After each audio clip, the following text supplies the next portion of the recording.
Hello, I am here with Yaroslav Barsukov, whose serial novella, Tower of Mud and Straw, is appearing this month in Metaphorosis. And I thought maybe Yaro would come and talk about a few things about the publication. For one thing, it's coming out as a serial. And I thought it would also be a great chance to find out more about the state of speculative fiction in Russia. Although you're not in Russia, you are in another European country right now, I'm right? in Austria. I'm in Austria currently, but So Austria is very much like Russia. how is it like Russia? It's well, it's not very similar, but people are very similar. Because a common misconception is that because Austria borders on Germany, and because Germany kind of annexed Austria in the Second World War, it's like one nation. But in reality, it's very much two different, distinct peoples, and where Germans are very by the book people, very orderly, very proper. Austrians are like more, I wouldn't say they don't give a damn about things, but they're much more relaxed, much like Russians. Much like Russians. Okay, so tell me about your Tower of Mud and Straw. Mhm. Where did that come from? How did you get started writing that? Wow, it was an interesting story because at the end of 2019, I thought I had a writer's block. Ooh. So it was for me, it was a successful year. I published 3 stories. I wrote, 2 of them in 2019 and published them.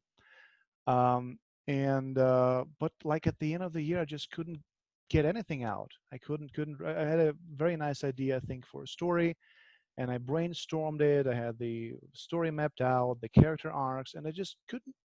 I would sit down at my desk in the evening and I wouldn't write anything. So I thought, okay, this is a proper writer's block. Now I need to research that on the internet. The first thing, modern man does is Yeah, just that's go what you do. research it. And I thought, okay, so how do you battle a writer's block? And there are multiple suggestions, like especially love the one where you have to install some software which blocks the entire screen, so you Oh, yeah. have no other. You just don't have anything else, any other options but to write. And then I kind of read about clustering, cluster the words, cluster the nouns, cluster the adjectives, describe what the scene feels like. And it's all very useful. It's very useful advice, comes in handy. The only problem is it didn't really solve the problem. And then I thought, okay, well, what lies at the heart of the problem? Now, so what is these are the symptoms. I'm kind of trying to battle the symptoms. So what is the illness? And I realized the story which I was trying to write, I wasn't really invested into the protagonist. Ah, okay. So the protagonist, it was a story took place on a floating island, and in this universe, they had kind of flying ships, and the captains of those ships were lobotomized, and their kin, their relatives, were kept on those floating islands as organ donors, as potential organ donors, Wow. in case something happens to them. And the main character's father gets injured right in the beginning of the story, and he will come to collect, and the character doesn't know which part he will come to collect. Will be lungs, will be heart, will be stomach, spleen. And this, of course, opens introspection, and he thinks back to the time when his father left him to take on the job, and so on. And the problem with the character was he was a farmer, Ah, and I know nothing about farming, really. I know nothing about it. So I couldn't imagine that, and I couldn't get myself invested into his story. And I thought, okay, maybe I should write about something else, some other characters. And I realized that all the characters I wanted to write about needed bigger stories. interesting. And then I came up with the idea of this novella at the end of 2019, and yeah, very happy to have sold it to Morris Oh, and yeah. Metaphorosis. So how do you feel about it coming out in serial chunks? Because I think that's a kind of extra challenge for a writer. Can you talk a little bit about that? Like, how Of did you course. decide which chunks? Yeah, I had luck because when I contacted Morris and I said, okay, well, I have a novella, would you be interested? And he said, well, it has to have natural breaking points, Mm-hmm. maximal 4 parts, and it has to have natural breaking points. And I looked at my text. Well, there are natural breaking points, Mm-hmm. but I had to kind of a little bit optimize, you know, because you got to have parts which are roughly the same in size, Mm-hmm. right? Mm-hmm. And the points which lend themselves as the breaking points between the parts are pretty obvious normally, right? So there's a cliffhangers. And then you have a part, okay, this is 12,000 words and this is 7,000 words. So I have probably Mm-hmm. to move some bits from the first part into the second part. And then you have to adapt the flow. You have to see, that the character development, proceeds in an orderly fashion. But uh, I feel that it has to be cliffhangers. Maybe it's Hollywood thinking, but this is something that gets people, guessing and gets people, hyped for the next part, which will come in a month. Oh, absolutely. When you've got that much time, you have to give them something to hold on to. Of But course. I I will confess, when I was thinking of Russian speculative fiction, I keep thinking science fiction. But this is fantasy, and I Yeah. don't know anything about the state of fantasy in Russia. I've read Strugatsky's, which is Mhm. science fiction. Um, so talk to me. Does Russia have a George R. Martin? Is there a tradition Mhm. of epic fantasy in Russian speculative fiction? Well, there are some authors who write epic fantasy, but I would personally, I mean, it's all a matter of personal taste, of course, but Mm-hmm. I would not recommend them. But we have a pretty major author of urban fantasy. Ah, uh, It's Sergei Lukyanenko. And some time ago, there were movies Night Watch and oh Day yeah. Watch. Oh, I've read those. Yeah. Okay. Yeah. And the three novels, basically, it's a whole series of novels, but the first three novels are, I think, really good, especially the second one. And the third one, the Day Watch, which is a collection of three novellas, and the Day Watch and Twilight Watch, and the Twilight Watch is also very good. um, but it's urban fantasy, it's not an epic fantasy. But you have vampires, you have mages, you have massive battles, historical panorama, forays into the past. So it's not so bad. Oh, that's very cool. Are there other Russian speculative fiction authors that people should be looking for? Sure. I mean, if we're looking at magic realism, for example, it's obviously Bulgakov, right? Oh The yeah. Master and Margaret. But it's again, it's very difficult to recommend even the Strugatsky brothers, right? Because Bulgakov is magic realism for sure, but it's Soviet magic realism. So you have Uh-huh.